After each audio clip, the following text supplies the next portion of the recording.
दोस्ती, एक अनमोल साथ। सिया बचपन से ही शांत और गंभीर स्वभाव की लड़की थी। वह ज्यादा लोगों से घुलना मिलना पसंद नहीं करती थी, लेकिन स्कूल में उसकी दो दोस्त थी जिनके साथ वह सालों से रही थी। हालांकि वे सच्ची दोस्त नहीं थी। वे अक्सर उसे नजरअंदाज कर देती या अपनी जरूरत के हिसाब से उससे बात करती। सिया को ये एहसास तो हो गया था, लेकिन फिर भी वह उनके साथ बनी रही, क्योंकि वह अकेले नहीं रहना चाहती थी।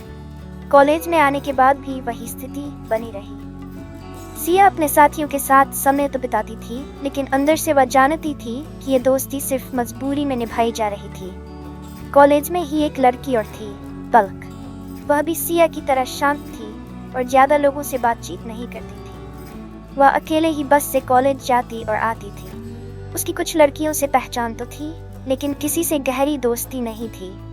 सिया और पलक दोनों रोज एक ही बस में सफर करते थे और बस स्टॉप पर भी एक दूसरे को देखते थे, लेकिन कभी कोई बातचीत नहीं हुई। दोनों ही कम बोलने वाले स्वभाव की थीं, इसलिए नजरें मिलाने के बावजूद वे अनजान बनी रहीं। जब सिया ने 12वीं के लिए एक कोचिंग क्लास ज्वाइन की, तो उसकी मुलाकात साक्षी से हुई। साक्षी बिल्कुल अलग थी, मिलनसार, हंसमुख और सबसे घुलने मिलने वाली। वह हर किसी से सहजता से बात कर लेती थी। उसकी एनर्जी और सकारात्मकता के कारण वह हर किसी को पसंद आती थी। धीरे धीरे सिया और साक्षी की दोस्ती हो गई।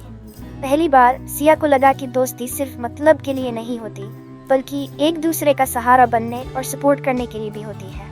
कुछ समय बाद पलक ने भी उसी कोचिंग क्लास में एडमिशन लिया। अब भी वह अकेली थी, लेकिन साक्षी ने उससे बात करने की पहल की। साक्षी की वजह से पलक और सिया के बीच बातचीत बढ़ने लगी। वे पहले सिर्फ पढ़ाई को लेकर बात करते थे, लेकिन धीरे धीरे अन्य चीजों पर भी चर्चा होने लगी। एक दिन बातों बातों में सिया और पलक को पता चला कि वे 11वीं से ही एक दूसरे को बस में और बस स्टॉप पर देखते आ रहे थे, लेकिन कभी बात नहीं की थी। ये जानकर वे खूब हंसे और तब उन्हें एहसास हुआ कि वे दोनों कितने समान थे। अब वे रोज साथ ही बस से सफर करने लगे। सिया का स्टॉप पहले आता था और पलक का आखिरी, लेकिन सफर के दौरान उनकी बातें खत्म नहीं होती थी। 12वीं पूरी होने के बाद सिया और पलक ने साथ में बीकॉम में एडमिशन लिया। अब वे दोनों एक ही डिवीजन में थे, साथ में पढ़ाई करते, असाइनमेंट्स में मदद करते और साथ समय बिताते। इसी बीच साक्षी ने आगे की पढ़ाई के लिए शहर बदल दिया। वह 12वीं तक सिया और पलक के साथ थी, लेकिन अब वह अपने करियर की नई राह पर बढ़ रही थी। हालांकि उसकी वजह से ही सिया और पलक की दोस्ती इतनी गहरी हो पाई थी। अब सिया और पलक एक दूसरे का सबसे बड़ा सहारा बन चुकी थी।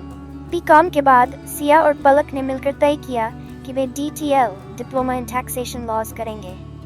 उन्होंने साथ में कॉलेज और कोर्स की जानकारी ली, सभी चीजें समझी और प्लानिंग की। हालांकि शुरुआत में सिर्फ पलक ने DTL में एडमिशन लिया।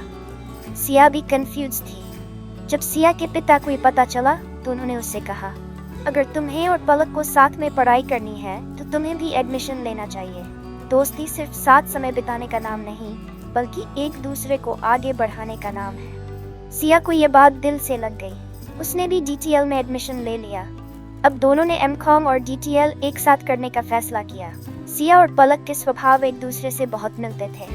दोनों गंभीर, समझदार और ईमानदार थे, हालांकि उनके शौक अलग अलग थे। सिया को टेक्नोलॉजी में गहरी रुचि थी। उसे मोबाइल, कंप्यूटर और नए गैजेट्स के बारे में सीखना बहुत पसंद था। पलक को किताबें पढ़ने का शौक था। वह हर समय नई नई किताबें खोजती और ज्ञान प्राप्त करती। उनकी सोच भले ही समान थी, लेकिन रुचियां अलग अलग होने की वजह से वे एक दूसरे को नई चीजें सिखाते भी रहते थे।